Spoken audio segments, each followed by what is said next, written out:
YouTube simultaneously. And then, okay, sounds good. Then we are going to send a notice out.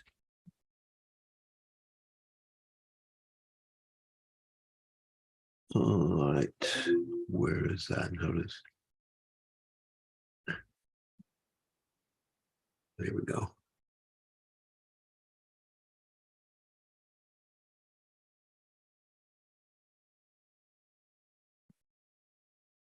Send a notice out.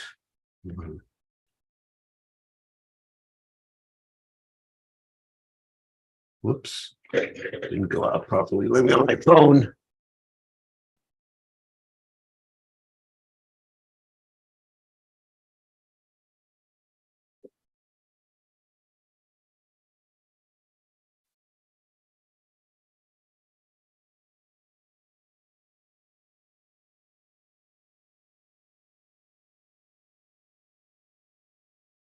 Okay, send a notice out and then we'll check to make sure. Hold on a second, Dito. Where is that? Oh, yeah.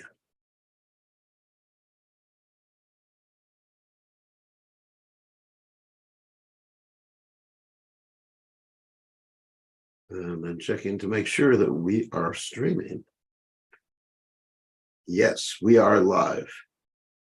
Okay, very good.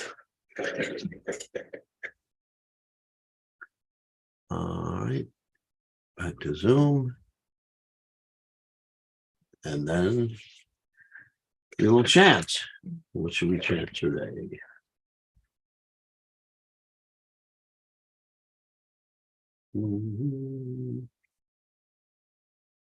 Okay, Ahoy Vaishnava Thakur.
Jaya Shokaya Maya Tomara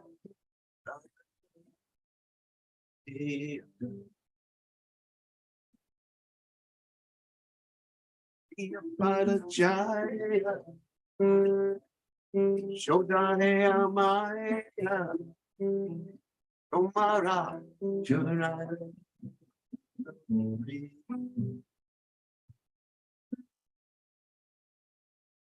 I beg you tell me no shit I don't say I beg you tell me show me Jaya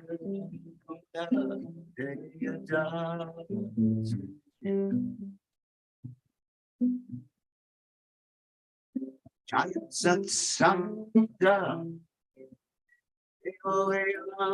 Pare Oshechis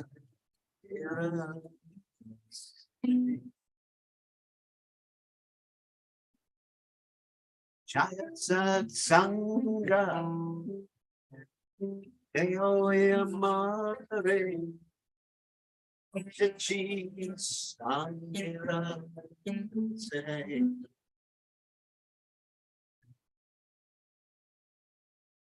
Iyamara Bible Dinam Sankirtan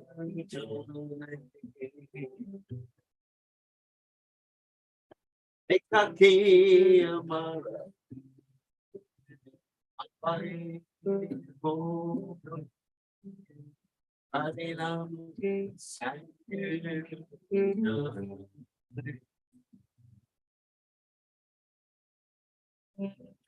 Kripakore Shadavendujiya Keho Krishnama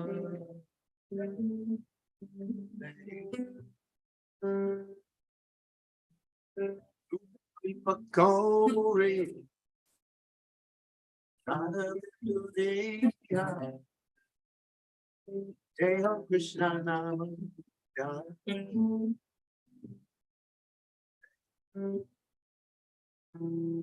Krishna Setomara Ati Pari Omara Kati Yache Krishna Setomara Iche Pari Omara Kati Yache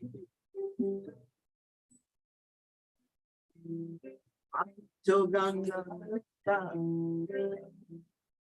Krishna Krishna Bode Gaitava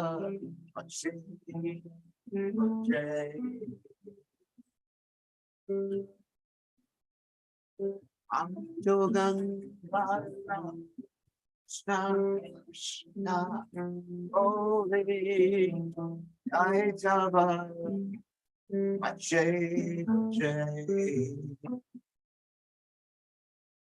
Jai Navaka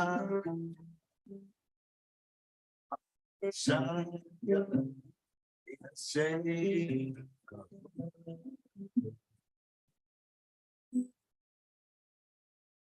Jai Navaka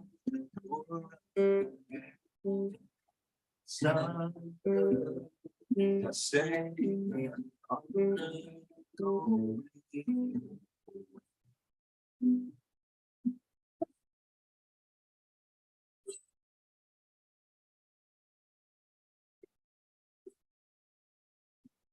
Whoops.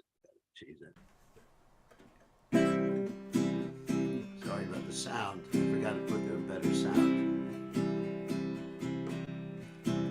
Jaya Prabhupada, Prabhupada, Jaya Prabhupada, Prabhupada,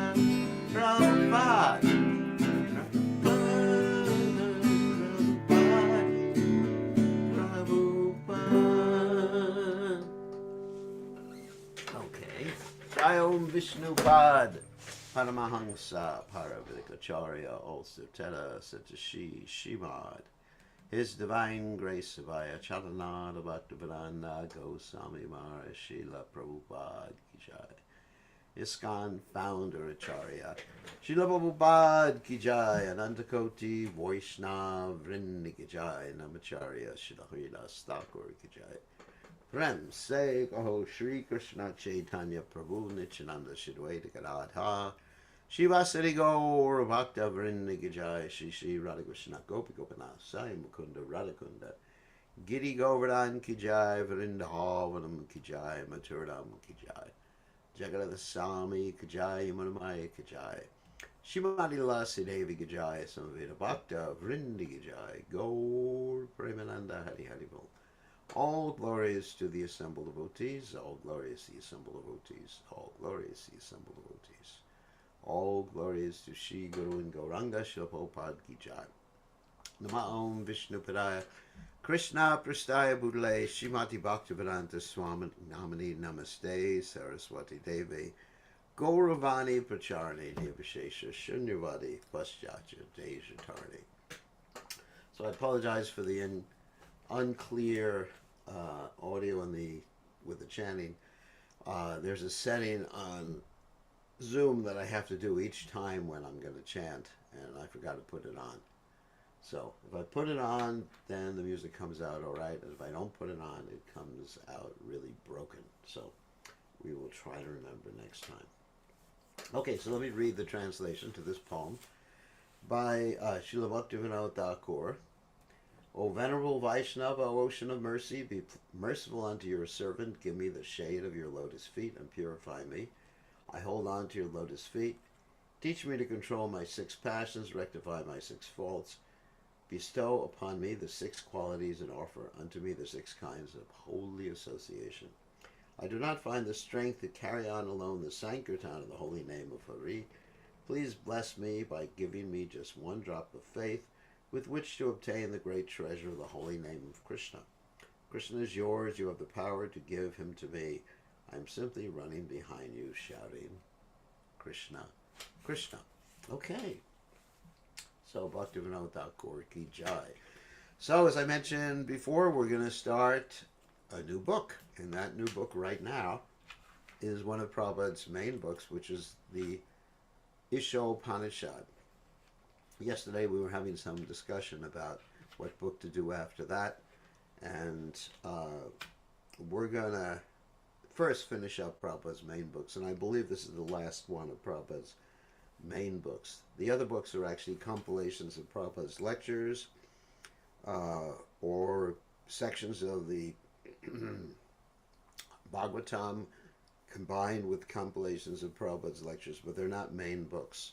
The main books are the main authoritative books like the Bhagavad Gita, Nectar of Devotion, Chaitanya Charitamrita, and Sri Isopanisad, like that. These are the main books. And once we finish the main books, we can go on to other literature, such as the Brihad Bhagavatamrita, or Chaitanya Bhagavat, or something like that. We will figure that out when we finish the Isopanisad. The Isopanisad will go through, not real quickly, but it should go quicker, a lot quicker than Krishna book. So let's go to the Isopanisad. We're just going to do the verses and Prabhupada's commentary on the Isopanisad. And it's actually a very important book. When I first joined the movement, as I mentioned previously, we used to chant the Isopanisad mantras every morning for Mangalarti. We didn't have the Guruvashtaka at that particular point. So the Isopanisad Prabhupada is one of the first books, actually it's one of the first books I read, because I read the Bhagavad Gita, the abridged version of the Bhagavad Gita. And then after that, I read the Isopanishads. And my first lecture that I gave, a Sunday Feast lecture when I was in the movement, I think about 3 months, I gave based upon the Isopanisad. So, to me, it's actually very important. It's one of the foundational books. And it's very philosophical. We'll try to go slow enough so we can understand the philosophy of the Isopanisad. It's not really a Leela book, although maybe I'll try to interweave some Leela into it. Okay, well, they said the audio is low. Okay, we will make it louder for those of you who are hard of hearing. Okay, the audio is louder now. So, anyway, okay, let's go. So, Om Ganat Timirandasha Gananjana Shalakaya Chakshur Urmilitam Yena Tasmai Shigurave Namaha. I offer my respectful obeisances unto the lotus feet of my spiritual masters, Divine Grace, A.C. Bhaktivedanta Swami, Srila Prabhupada, who so kindly opened my eyes with the torchlight of knowledge while I was blinded in the darkness of ignorance. Srila Prabhupada ki jai. So now we will share the screen and get started with the Isopanisad. So the Isopanisad starts with what's called the invocation. Invocation means like introduction to the whole Isopanisad. The invocation is actually a very important verse, one of the most important verses in the Isopanisad. So we will start with the invocation, and we will chant the invocation. Om Purnamada Purnamidam Purnat Purnam Udachyate Purnasya Purnamadaya Purnameva Vashishyate. Okay, so I guess we'll read the word by word synonyms too, because that's important. Om means the complete whole. Purnam means perfectly complete. Ada, that. Purnam, again, perfectly complete. Idam, this phenomenal world. That means the world that you can perceive, this material world. Purnat, from the all perfect. Purnam, again, means complete unit, or perfectly complete. Udachyate is produced. Purnasya, of the complete whole. That's interesting. Purnam means, again, completely all or perfectly complete. See, this word purnam is used quite a bit. Adhaya, having been taken away. Purnam, again, the complete balance. Eva, even. Avashishyate is remaining. It's very important, describing what's called the ontological position of the Supreme Personality of Godhead. In other words, his very nature, who he is. So let's start. The personality of Godhead is perfect and complete. And because he is completely perfect, all emanations from him, such as this phenomenal world, are perfectly equipped as complete wholes. Whatever is produced of the complete whole is also complete in itself. Because he is the complete whole, even though so many complete units emanate from him, he remains the complete balance. So let me explain this in very simple words so you understand. It appears to be a little like a riddle here. So here we're talking about God, the absolute truth, obviously. And everything is within him. So just like Krishna states in the Gita, Aham Sarvasya Prabhu Matak Sarvam Pravartate. I'm the source of everything. So anything you see must come from God. However, there's a difference between, let's say, things that come from us and things that come from God. Because when something comes from us, let's say, I have, for example, if I had $100, and what would come from me would be $5, then guess what? I would have $95, right? Makes sense? And even the $5 that came from me wouldn't be complete in itself. Self-maintaining money or something like that. But when you talk about Krishna, let's put it in a financial context. If Krishna produces, well, Krishna has unlimited money, but let's say if Krishna gave you $5, then Krishna would not be lacking that or have $5 less in his treasury because he's perfect and complete, so he can produce or give that $5, and he will also not be lesser for it. Or in another context, Krishna can expand himself as many Vishnu Tattva expansions, but that doesn't mean because he expanded himself as Ram or Lakshman or Bharata Shatrugna that he is less. That, Ram, if he expanded himself as Ram, then he's missing those complete aspects of Ram that Ram had. It's not like that. Krishna remains the complete. Or if Krishna manifests the mature world, first we were talking about Krishna's Vishnu Tattva expansions. If Krishna manifests the material world, he doesn't lose anything.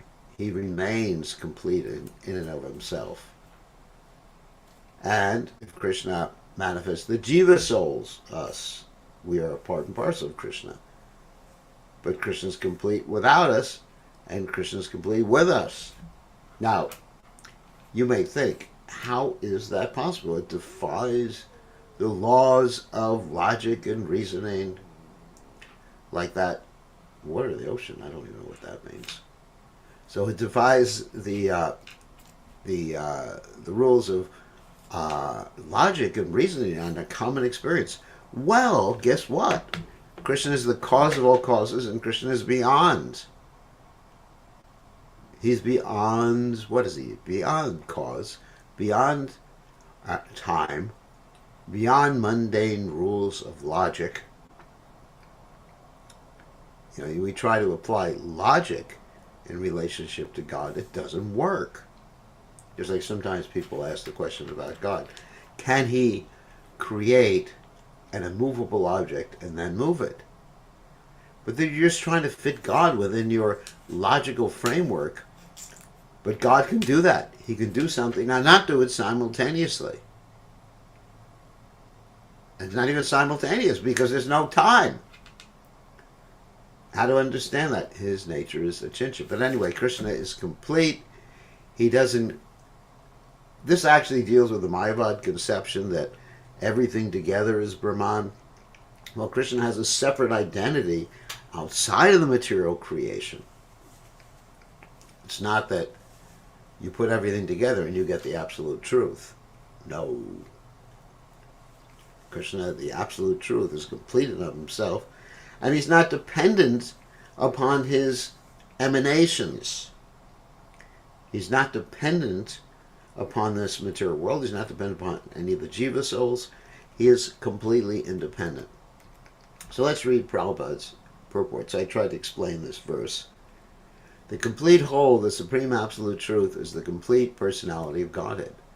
Realization of the impersonal Brahman or Paramatma. The question of the water or the ocean. You take a drop out of the ocean and you have one less drop in the ocean. So that doesn't work. There's a question about that.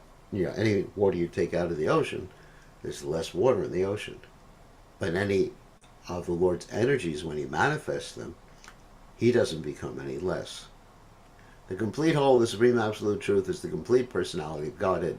Realization of the impersonal Brahman or Paramatma, the supersoul, is incomplete realization of the absolute complete. So the absolute complete is what? Krishna. And his expansions are also are absolutely complete and of themselves, but they're not of the same level as Krishna. But anyway, Paramatma is complete, impersonal Brahman is complete, but the realization of them is not complete. Because you're not understanding Aham Sarvasya Prabhu. Like the complete understanding is what we're dealing with here, not the complete nature of the absolute. Says Prabhupada says incomplete realization of the absolute complete. To have a complete realization of the absolute, we would need to understand that Bhagavan, Paramatma, and Brahman are aspects of the absolute. Okay, got that? And the absolute also has multifarious energies. That's complete realization. But the highest understanding of the absolute, complete, is Krishna's too, Bhagavan Swayam. Hopefully everyone. So I'm sure we'll have questions after this class. The Supreme Personality of Godhead is Satchidananda Vigraha Brahma Samhita 5.1, which means he has a body made of eternity, bliss, and knowledge. He is his body. There's no duality there. Realization of impersonal Brahman is realization of his Sat feature. That means one aspect of the Lord. It's not complete realization. And the Sat feature is his aspect, as Prabhupada says, of eternity. Really important conceptions here. And Paramatma, that means the Lord in everyone's heart and also in the atom. Realization is realization of his Sat and Chit features. Chit means actually knowledge. That means his aspects of eternity and knowledge. You know, we hear the words Sat, Chit, and Ananda. Sat means eternal. Chit means basically knowledge. And Ananda, which is going to be explained in a second by Prabhupada, means bliss. But realization of the personality of Godhead is realization of all the transcendental features. It's a complete realization. Sat, Chit, and Ananda are bliss. When one realizes the Supreme Person, he realizes these aspects of the Absolute Truth in their completeness. So here Prabhupada is talking about realization of the Absolute, not the Absolute itself, whether the Absolute is complete.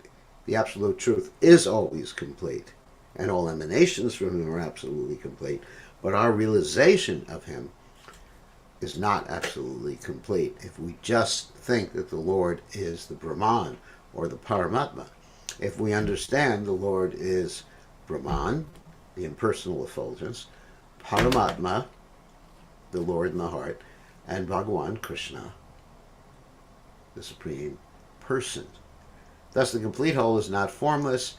If he were formless, or if he were less than his creation in any way, he could not be complete. So here's a very interesting statement, that everything that we have here must be present in Krishna, and more so. Got it? Because if it wasn't present in Krishna, he would not be complete. Hope that's logically understandable by everybody. If it wasn't present in Krishna, let's say you have money. Let's use the money example again. So if you have $100, if Krishna didn't have at least $100, he wouldn't be complete. Because Krishna has unlimited money. We understand that's one of the aspects of Bhagavan. The complete whole must contain everything both within and beyond our experiences, which is what I just said. Otherwise, he cannot be complete. I know we're hearing the word complete again and again and again. Sometimes it gets very confusing when you hear the same word used 20 times in one sentence, and then sort of in your mind it loses meaning. But this is really interesting. If there is something that within this material world or beyond or within any world that Krishna doesn't have, he's not complete. But because he has everything, as Prabhupada said, within and beyond our experience, and beyond everybody's experience except for Krishna, then he's complete. Okay, so hopefully this isn't confusing. I'm trying to make it as simple to everybody as possible. The complete whole, the personality of God, that's Krishna with his expansions, with his energies, with his jiva souls, that's the complete whole. The personality of God has immense potencies, all of which are as complete as he is. And they function not so much independently, but they function as complete wholes. In other words, this material world, let's take an example of a car. Let's say the car is your energy, but it doesn't function as a complete whole. You have to pay a lot of attention to it. You have to maintain it. It breaks down. When Krishna manifests his potencies, they are complete, and Krishna doesn't have to keep fixing them. Thus, this phenomenal world is also complete in itself. In other words, it's designed in such a way that Krishna doesn't have to keep tweaking it. And I think you must understand what tweaking is. Tweaking means, oh, I got that part wrong. Let me fix this. Let me fix that. That's the material world. The 24 elements of which this material universe is a temporary manifestation are arranged to produce everything necessary for the maintenance and subsistence of this universe.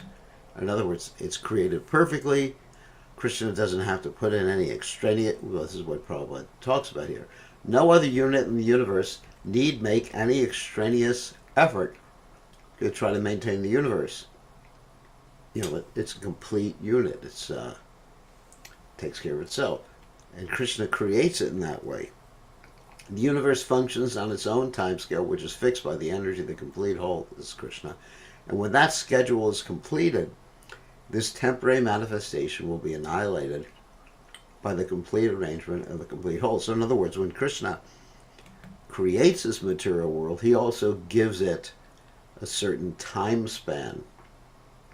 And when it's time for the material world to be annihilated, that's what happens. He doesn't have to do it. He has his energies and his devotees who do all that. Everything is completely self-contained in this world. So here's another one.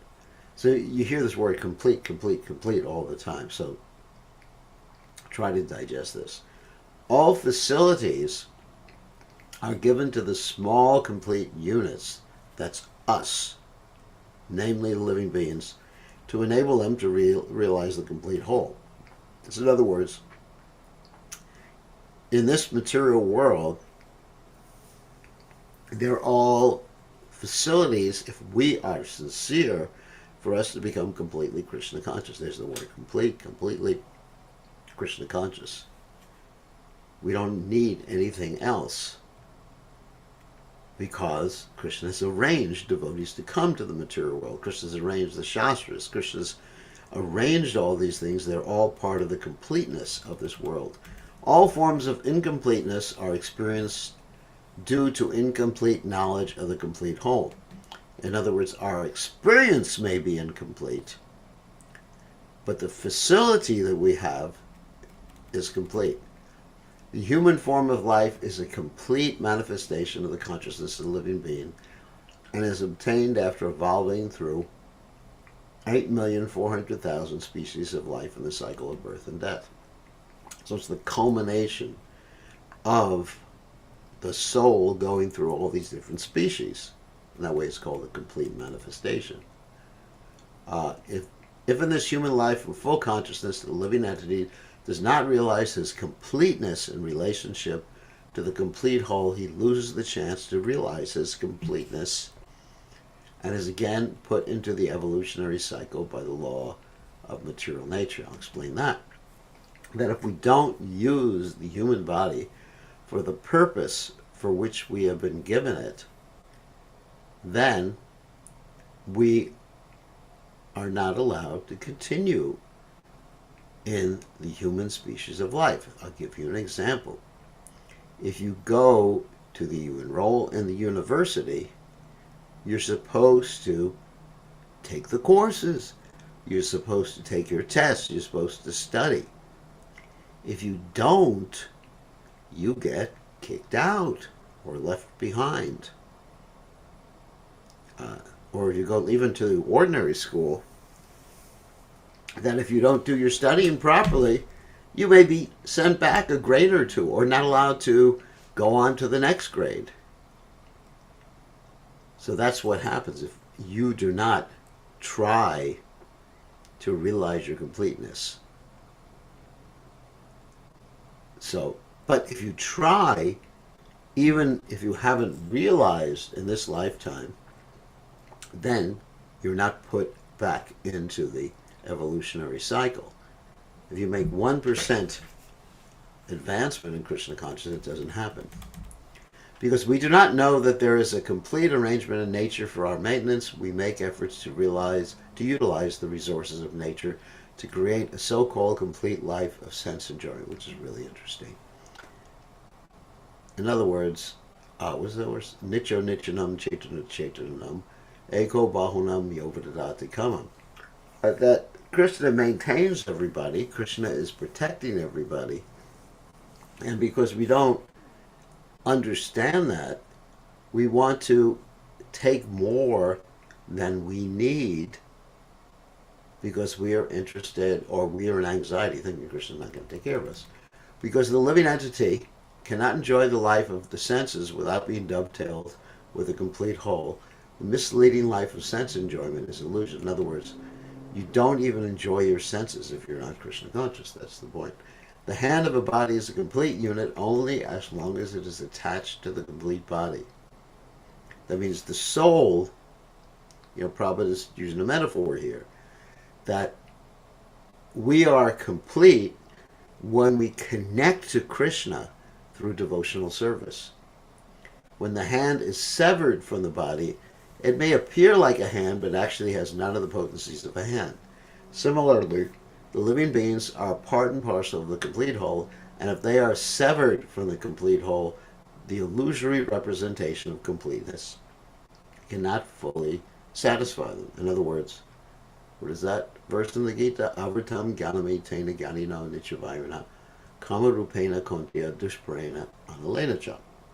That one's senses, they burn like fire, according to the Bhagavad Gita. One does not become satisfied, because trying to satisfy the senses without connection to Krishna is like trying to pour petrol, gasoline, on a fire and thinking you're going to extinguish the fire. It causes the fire to blaze up even more. Okay, we're almost finished with the first mantra. So it's a little bit difficult to understand this mantra. The completeness of human life can be realized only when one engages in the service of the complete whole. And only when you serve Krishna can you realize the completeness, the complete happiness, the complete bliss, which is happiness, the complete knowledge, the complete eternity, your complete nature. All services in this world, whether social, political, communal, international, even interplanetary, that's nice, will remain incomplete until they are dovetailed with the complete whole, unless you are serving Krishna. All of the services are incomplete. It's like a hand detached from the body. When everything is dovetailed with the complete whole, that means connected to Krishna in service, the attached parts and parcels also become complete in themselves. In other words, when we connect with Krishna, remain connected with Krishna, and in service, then our life becomes complete. We're completely satisfied, completely, as I mentioned, completely happy, completely full of knowledge. All right, that's pretty easy to understand. Okay, hopefully I didn't just, or this verse didn't just bewilder everybody with the word complete or completeness being used like 1,000 times in the purport of the verse. Okay, finish the first verse. Second verse, which is called the actual first verse. The first verse we read before was the introduction, and the first verse of the Isopanisad is this famous verse about, we'll read how everything is owned and controlled by the Supreme Personality of Godhead, which is very important for us to understand. So I'll read it. Isha vasham idham sarvam yakunja jagajam jagat tena jaktena bunchita magrita kasha svinjanam. So the synonyms are as follows. Isha, by the Lord, avasham, controlled, idam, this, sarvam, all, yat kuncha, whatever, jagatjam, within the universe, jagat, all that is animate or inanimate, tena, by him, jaktena, set apart, quota. That's a very important verse, very important word, which we'll get into the definition of as we go through the purport. Bunjitha, you should accept. Ma, do not. Ridha, endeavor to gain. Kashas fit, of anyone else. Dhanam, the wealth. So the translation is, everything animate or inanimate that is within the universe is controlled and owned by the Lord. That means every person, every animal, animals are also persons, every object, every planet, time, the demigods, light, whatever energies you're talking about, or anything you can think of. Your intelligence, your consciousness, your soul. Wow, everything. Krishna is the owner of everything. Krishna owns your body. Krishna owns your soul. You belong to Krishna. Okay, I'll read that again. Everything animate or inanimate that is within the universe is controlled and owned by the Lord. One should therefore accept only those things necessary for himself, which are set aside as his quota, and should not accept other things, knowing well to whom they belong. In other words, Krishna is giving us what we need. Of course, we have to endeavor too. It's not that you just sit back and say, well, Krishna's going to maintain me, Krishna's going to protect me, I'm just going to sit back and just be a lazy bum. No. Through a minimum amount of endeavor, not through maximum over endeavor, as we heard in the Nectar of Instruction, that Achahara Prayasascha, that over endeavor is the cause of deviation from Krishna consciousness. So whatever you can acquire without losing your Krishna consciousness, without over endeavoring, without destroying your health, that is your quota. And in other words, given to you by God. It's not yours. It's given to you by God to use for a specific purpose. I often use the example that if you are the employee of someone and he or she gives you a car to use in the course of that employment, and he says, go use this car and pick up this or drive this person there. That car is your quota, but to be used for the person who owns the car, or the company that owns the car, or the boss that is directing the car.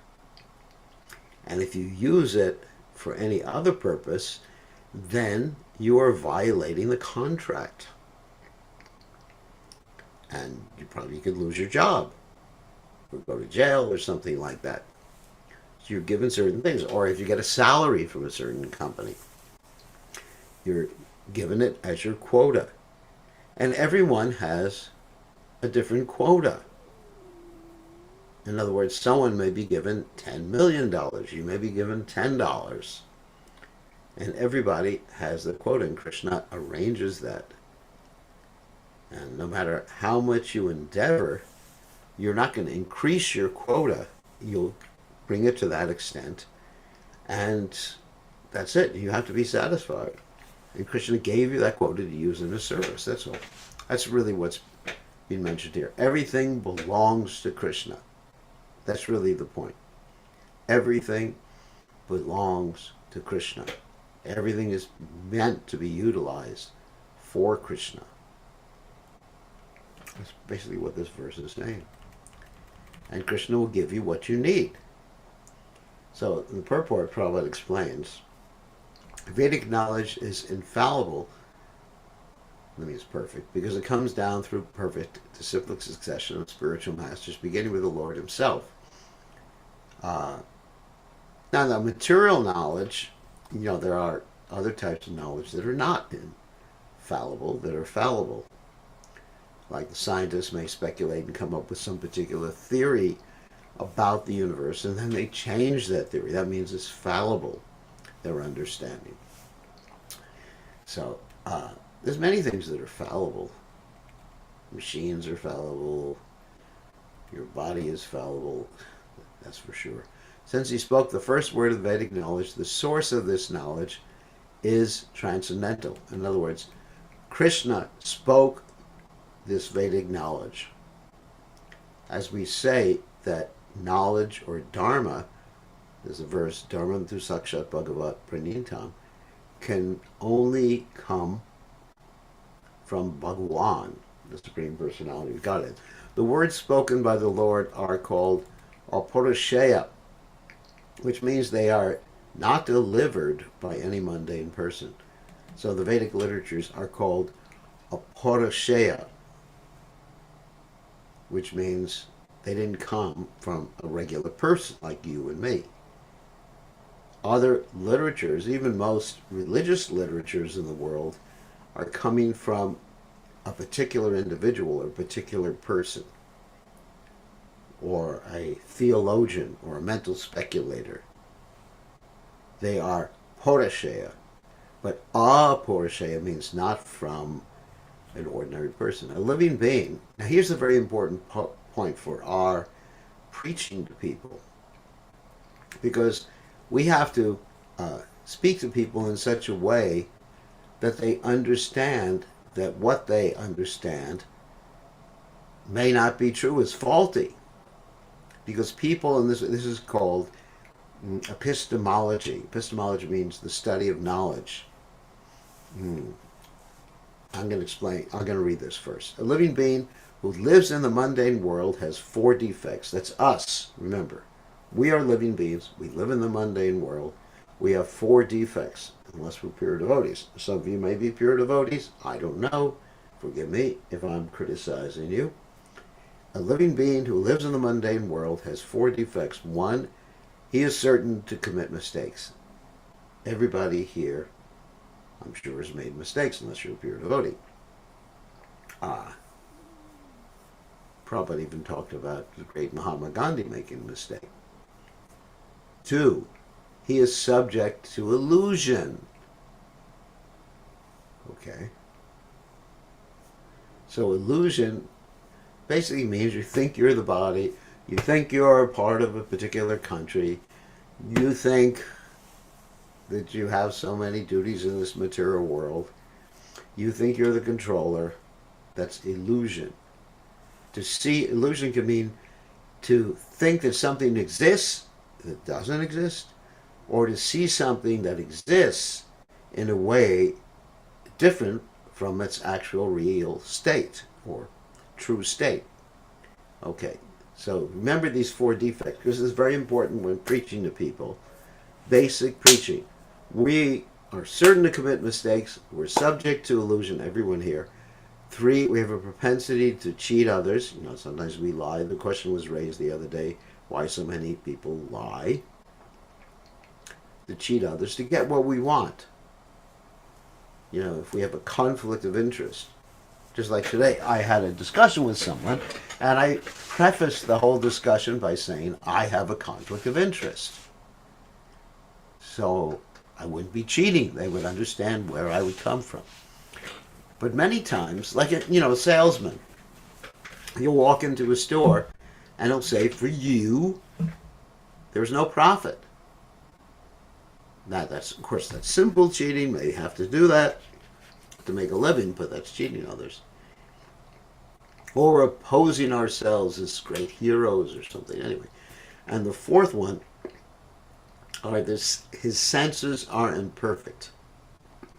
Many examples Prabhupada used in this regard. You can't see what's on the other side of the wall. You sometimes see a mirage. You see water in the desert.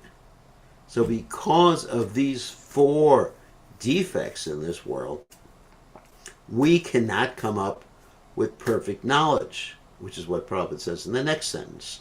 Remember the 4 defects. That's why I'm stressing it. We commit mistakes, we're subject to illusion, we cheat others, and we have imperfect senses. If you remember that, you can deal with practically anyone who has a different philosophy other than philosophy that comes from Krishna. You can ask people, where did you get your knowledge from? And they may say, well, from my mother or my father. Well, where did he or she get their knowledge from? Well, I don't know. Do they ever make mistakes? Do they have imperfect senses? So therefore, their knowledge is questionable. The conclusion of their knowledge is questionable. So Prabhupada says, no one with these 4 imperfections can deliver perfect knowledge. The Vedas are not produced by such an imperfect creature. We're going to finish this paragraph. Vedic knowledge was originally imparted by the Lord into the heart of Brahma. So in other words, Vedic knowledge comes from Krishna, passed down through unbroken disciplic succession. If the succession is broken, then the knowledge becomes imperfect, which is what happened after Krishna taught Vivaswan, the Bhagavad Gita originally. Vivaswan taught it to Manu, Manu taught it to Ikshvaku, and then it was broken, so Krishna had to come down again, talk and speak about the Bhagavad Gita knowledge. The Brahma, the first created being, Brahman in his turn disseminated this knowledge to his sons and disciples who have handed it down through history, and that's disciplic succession. And now we are going to take some questions. I told you this is going to go a little slower than our ordinary reading because I have to really unpack everything that Prabhupada says because many of you may not understand exactamente Prabhupada's expressions or the context of Prabhupada's expressions. So there's one question here in the chat window. Can you please share how we adjust our way of sharing Krishna consciousness according to the person we are dealing with? So that means we have to know who we're dealing with and give them whatever they're able to bear, or understand, or hear without rejecting. In other words, we don't talk about the gopis and Krishna having 16,108 wives in the first encounter we have with someone. Say, guess what? God had 16,108 wives. And God has so many girlfriends who left their husbands to join him. You know, so many things we don't mention in the beginning. Not that we're hiding these things, but it's just like they will never understand until they become a little purified. So, anyway, so that's how we do. Can devotional service change one's allotted quota? That's actually an interesting question. Yes, because when Krishna sees that you're able to handle more of his material energy without getting bewildered, Krishna will give you more. Than your quota that you previously had as someone who wasn't yet Krishna conscious or someone who was a neophyte in Krishna consciousness. That quota can be increased because Krishna sees you're able to handle it. Or if Krishna sees you're not able to handle something as a devotee, Krishna may take away and reduce your quota. Yashyaham anugriname harishe tad danam shanai. Krishna says, for those who I especially favor, I may take away things because then their friends and relatives will reject them and then they will take shelter of me. So, yes, as a devotee, Krishna, or everybody, Krishna just treats you whatever's best for you. And if we become greedy for more than our quota, at that point we'll be engaged in over endeavor, over collecting, and become over bewildered. Yes, endeavoring, however, accepting our quota, does this principle apply to spiritual life also? Yes. Yes, it applies to spiritual life, especially to spiritual life. We just mentioned that. Okay, so more listening text window. My question got answered. That's great. Okay, so we have some hands up here. Actually, I think Pran Govinda had a statement. He unmuted himself first before everybody else. So what's the question? Maharaj, please accept my humble obeisances always to Don't tell me how great I am first. Just... You are great. No, please. Just ask a question. Okay. Maharaj, you have nicely explained about how Krishna is independently, eternally complete by himself. Yeah. But we are complete dependently. Yes. Theoretically, it's convincing, but practically, some influence that I can be by myself. Why I have to be like dependent? You can be by yourself. No, I mean this idea is there, Maharaj.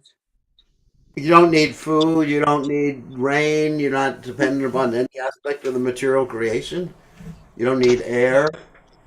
No, Oh I my need God. those, but I So will you're figure not it independent. out. I don't. Oh, I see. You are going that route. Okay. Yeah. How can you say you're independent? You're dependent upon all of God's creation. You need food, you need light, you need air, you need a certain temperature. I mean, you need your heart to beat. You don't even know what you can't even control the heart in your body. You can't even control anything that's happening in your body, your digestion. That's true. How can you say you know which of, how can we say that we're independent in what way? I can't even ask my stomach to digest something.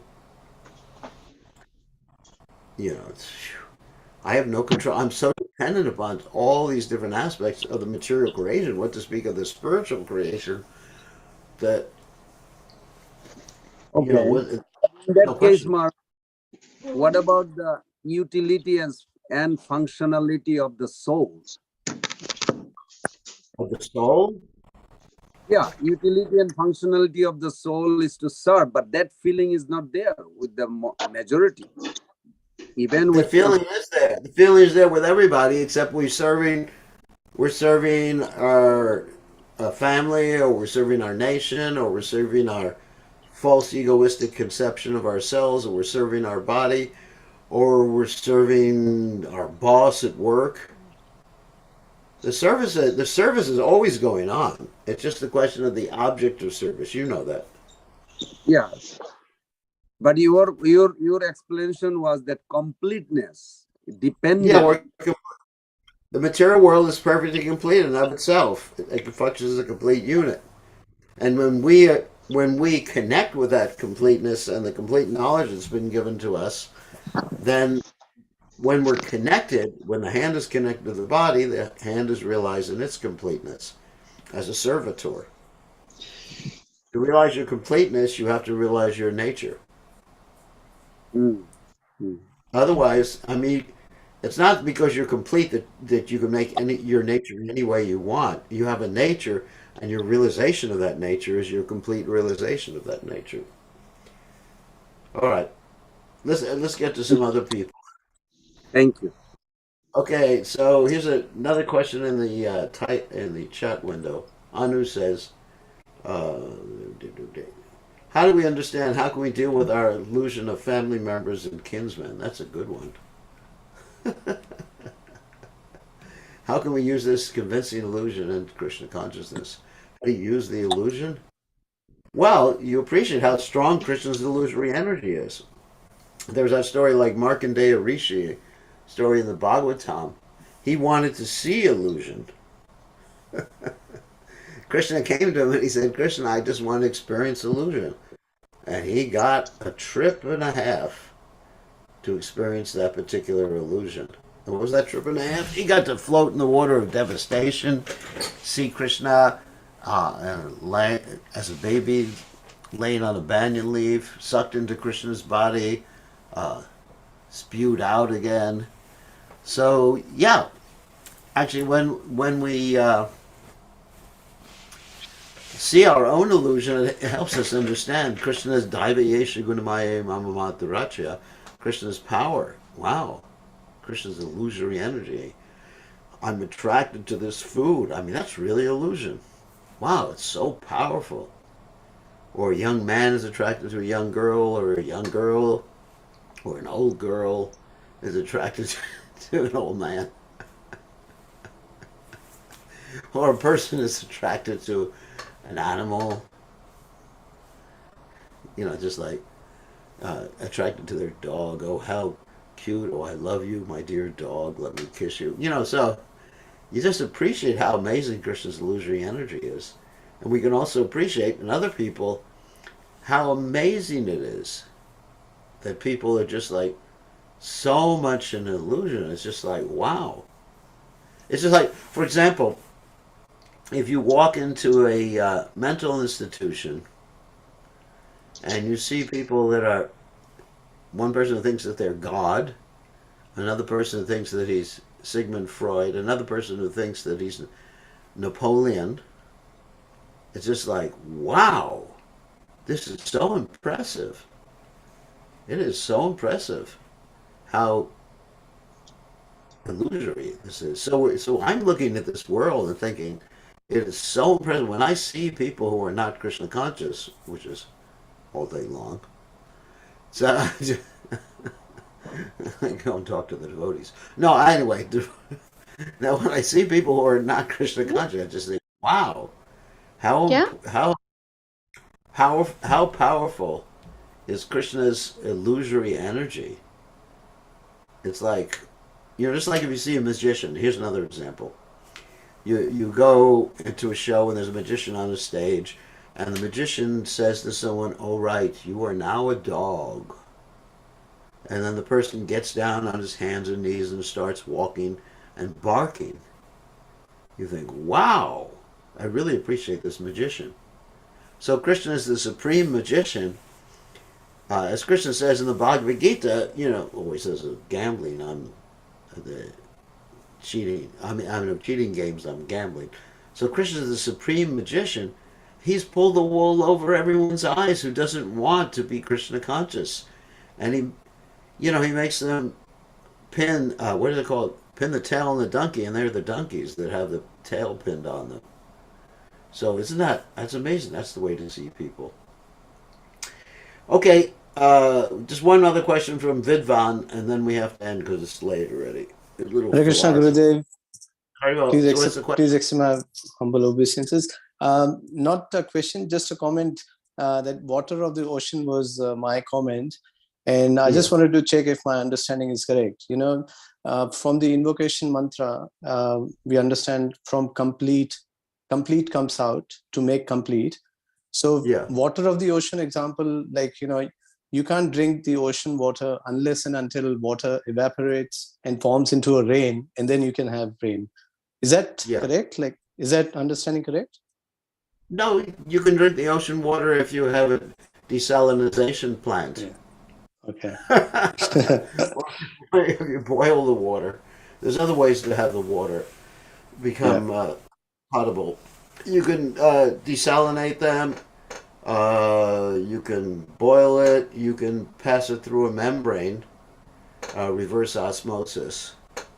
So, anyway. Okay. Sorry. No. Thank you, Okay. Gurudev. Thank you. Sometimes, sometimes devotees say that whatever happens, happens Hare thus, Krishna गुरुदेव हाँ Hare etc. हरे कृष्णा गुरुदेव हरे Krishna Hare Rajendra बोलो हरे कृष्णा बोलो गुरुदेव Haribo, या right? So we're continuing to pray for you. हरे कृष्णा दंडवत प्रणाम बोलो Haribo. गुरुदेव या दंडवत Hare प्रणाम Krishna, Krishna Krishna, हरे Hare कृष्णा Hare, हरे हरे Hare Ram, Ram Ram, Hare Hare. Hare Hare बोलो Hare Krishna Hari Nam Brahm Nam Hari Hare Hari. Krishna thank Very you good. Gurudev All right. Hare Haribo. Krishna Wow, everybody. So, okay, I think there's a question we have to end, but sometimes we already say, whatever happens, happens, thus we don't have to endeavor. This way of thinking, Hinduistic belief that everything is karma, dust, don't endeavor. This way, make Krishna our servant. No, there's 5 factors of action. So we have to endeavor. That's one of the factors. And, the plays, the doer, the endeavor, and ultimately the super soul. Okay, we have to end. Sorry about that. It's late. It's late for a very important date. It's late. So, see everybody.